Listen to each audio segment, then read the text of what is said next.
Jeudi 3 septembre, nous retrouvons frères et sœurs, chers amis, pour notre méditation du soir. En ce jour, l'Église fête ou a fêté Saint Grégoire le Grand, qui fut pape au VIe siècle, un des grands papes. Nous en dirons quelques mots tout à l'heure. Mais tout d'abord, comme nous en prenons l'habitude, écoutons la parole de Dieu dans l'Évangile qui a été proclamé aujourd'hui dans les différentes messes qui ont été célébrées, au chapitre 5 maintenant de l'Évangile selon saint Luc. En ce temps-là, la foule se pressait autour de Jésus pour écouter la parole de Dieu, tandis qu'il se tenait au bord du lac de Génézareth. Il vit 2 barques qui se trouvaient au bord du lac. Les pêcheurs en étaient descendus et lavaient leurs filets. Jésus monta dans une des barques qui appartenait à Simon et lui demanda de s'écarter un peu du rivage. Puis il s'assit et de la barque, il enseignait les foules.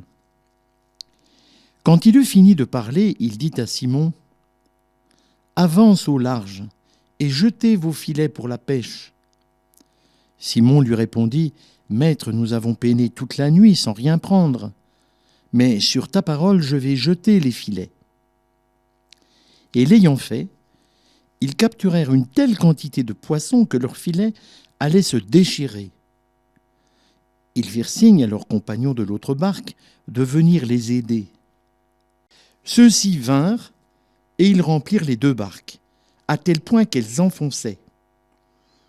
À cette vue, Simon-Pierre tomba aux genoux de Jésus en disant : « Éloigne-toi de moi, Seigneur, car je suis un homme pécheur. » En effet, un grand effroi l'avait saisi, lui et tous ceux qui étaient avec lui, devant la quantité de poissons qu'ils avaient pêchés. Et de même, Jacques et Jean, fils de Zébédée, les associés de Simon. Jésus dit à Simon : « Sois sans crainte, désormais ce sont des hommes que tu prendras. » Alors ils ramenèrent les barques au rivage, et laissant tout, ils le suivirent.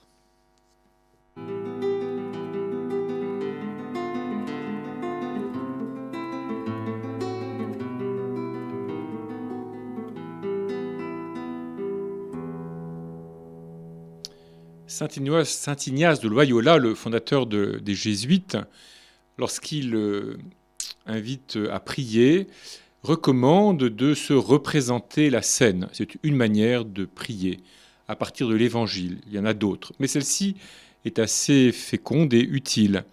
Donc se représenter la scène. En tout cas, l'Évangile selon saint Luc s'y prête parce que l'évangéliste n'hésite pas à donner des détails et à décrire de manière assez précise l'ambiance, l'atmosphère.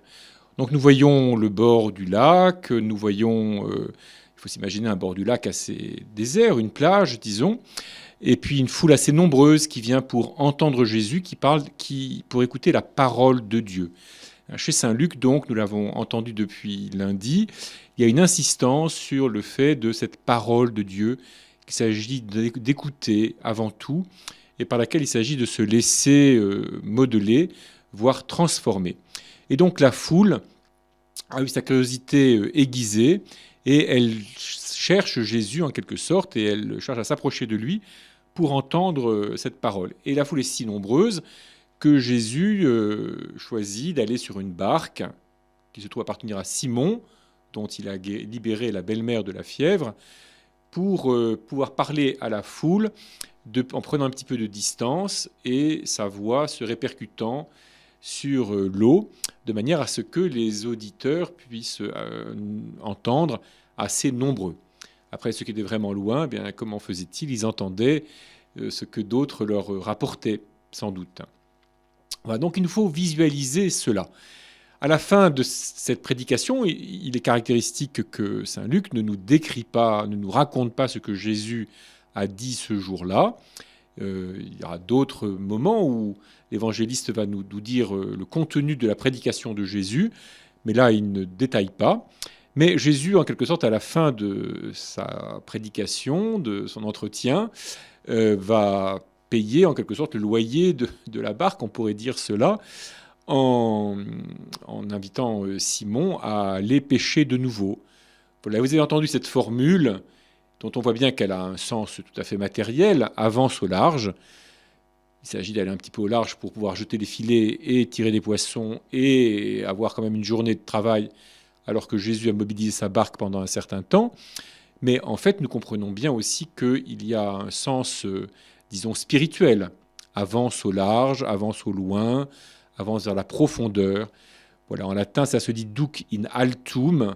C'était le titre que le pape Jean-Paul II a donné à une de ses exhortations apostoliques, et introduisant au deuxième millénaire. Donc, avance au large, dans la profondeur. Hein.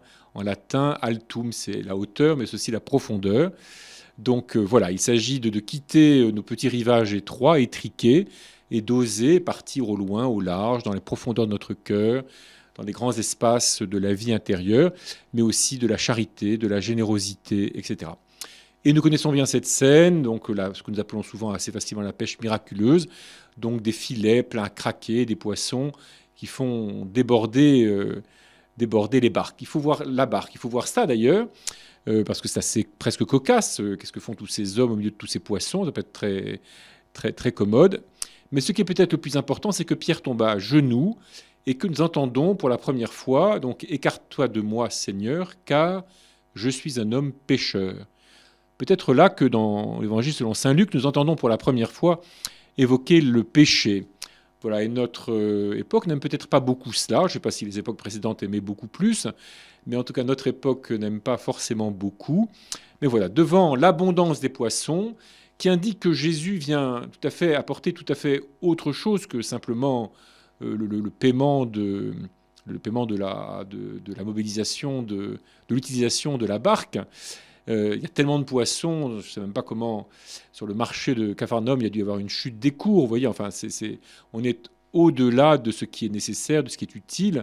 Et Simon plutôt, comprend tout de suite qu'il y a là donc l'indication que Jésus vient d'ailleurs et apporte quelque chose de beaucoup plus grand qui dépasse tout ce qui est simplement à l'échelle de nos besoins matériels, nos besoins de survie.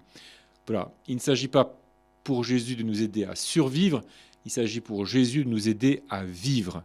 Et la réaction de Pierre sont donc, en bon juif, « Écarte-toi de moi, Seigneur, car je suis un homme pécheur ».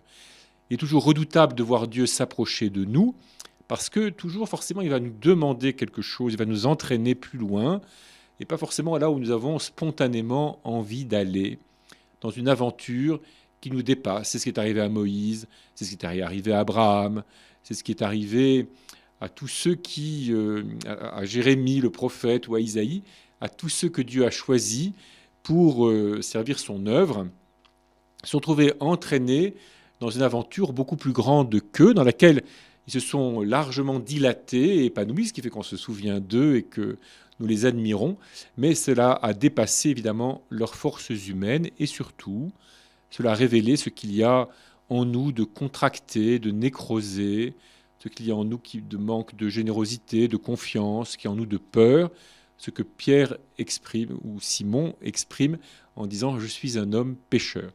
Et puis vient cette annonce de Jésus, n'aie pas peur d'abord, et cette parole n'aie pas peur, elle retentit tout au long des évangiles, et ensuite je ferai de toi des pêcheurs d'hommes. Alors on peut s'interroger sur cette expression, mais revoyons cela. Qu'est-ce qui caractérise un pêcheur? Un pêcheur, c'est qu'il jette ses filets dans un monde qu'il ne voit pas pour en tirer de quoi vivre. Voilà, le chasseur tire quand il voit la proie, quand il voit le gibier. Tandis que le pêcheur jette ses filets dans un univers qui est donc celui de l'eau, de la mer, qu'il ne voit pas, et il espère en ramener quelque chose. Et nous-mêmes, nous sommes invités à jeter nos filets dans le ciel, disons cela, pour en ramener de quoi vivre davantage sur cette terre, de quoi être davantage des vivants. Ou bien, nous pouvons comprendre aussi que le pêcheur fait passer les poissons d'un monde à un autre. Pour les pêcheurs, pour les poissons, ils vont en mourir, passer de la mer à l'air libre.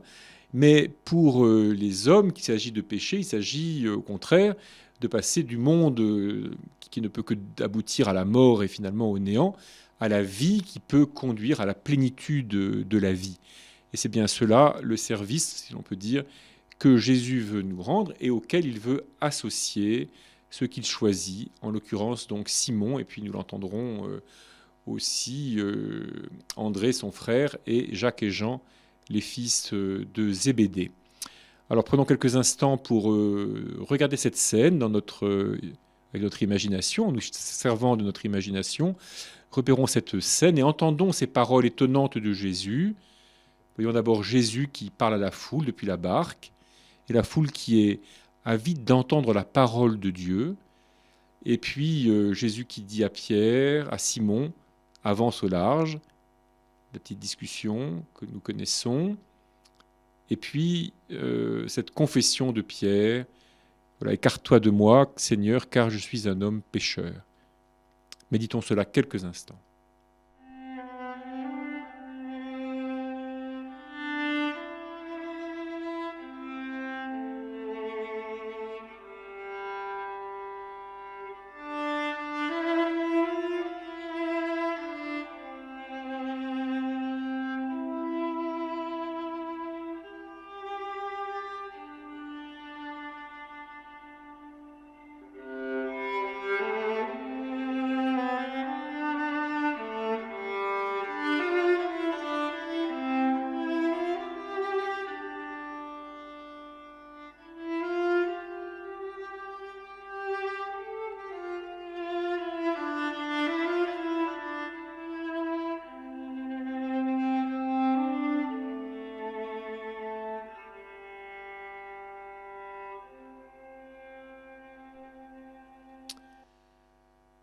Aujourd'hui, donc, l'Église fête Saint Grégoire le Grand.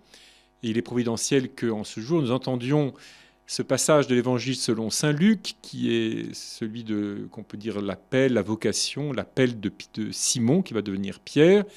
Pierre le premier appelé, et puis celui qui va devenir la pierre de fondation de l'Église, dont Grégoire le Grand sera donc un successeur au VIe siècle. Saint Grégoire vit dans une période très troublée de démantèlement de l'Empire romain. En fait, l'empereur n'est plus à Rome, l'empereur est à Byzance. Ce sont des barbares, disons, des peuples gothiques qui occupent l'Italie et qui règnent en réalité sur toute l'Italie. Le pape l'évêque de Rome est en quelque sorte une autorité à Rome. Il est obligé d'organiser beaucoup de choses. Grégoire a d'abord il vient d'une bonne famille, d'une grande famille de l'aristocratie gallo-romaine, de l'aristocratie romaine, pardon, pas du tout gallo, mais romaine, puisqu'on est en Italie, italo-romaine. Il devient moine, il est un disciple de Saint Benoît, et malheureusement, le pape, un jour, l'évêque de Rome va le tirer de son monastère pour l'envoyer à Constantinople pour le représenter auprès de l'empereur. Et puis, après différentes péripéties, donc, il sera élu pour succéder au pape et devenir lui-même un successeur de Pierre. Et il va à la fois passer son temps à essayer d'organiser la vie de la cité et la vie de l'Église pour que les habitants puissent vivre.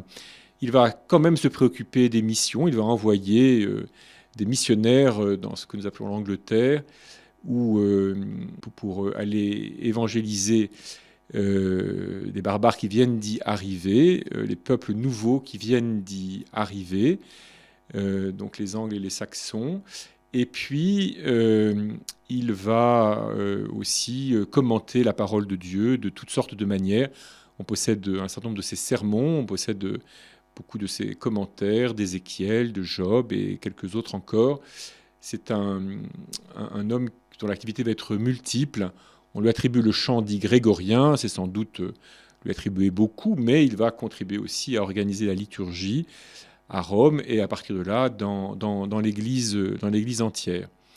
Voilà, en tout cas, c'est un homme qui va se donner jusqu'au bout à sa tâche de pasteur, qui se lamente déjà de ce qu'il y a de pasteurs qui ne sont pas à la hauteur de leurs responsabilités, qui ne sont pas vraiment des pêcheurs d'hommes comme Jésus l'avait annoncé à Simon, qui ne sont pas dignes, pas capables de faire passer des gens, des hommes ou des femmes, de la vie qui mène à la mort, à la vie en plénitude, de la simple survie au fait d'être des vivants qui porte la vie, mais saint Grégoire va tâcher de l'être.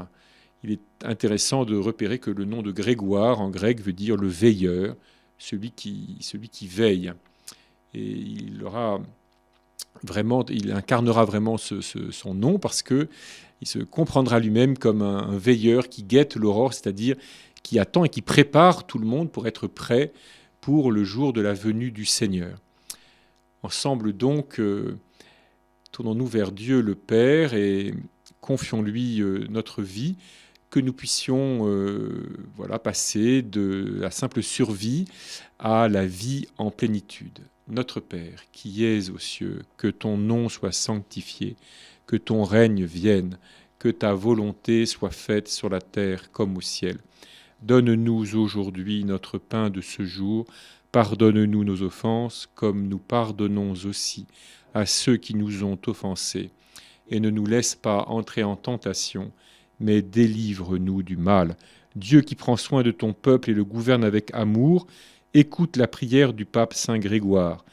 Accorde ton esprit de sagesse aux hommes chargés de conduire l'Église, que les progrès de ton peuple saint fassent la joie éternelle de ses pasteurs, par Jésus le Christ, notre Seigneur. Amen. Le Seigneur soit avec vous et avec votre esprit. Que Dieu Tout-Puissant vous bénisse, le Père, le Fils et le Saint-Esprit. Amen. Bonne soirée à tous. Allez dans la paix du Christ.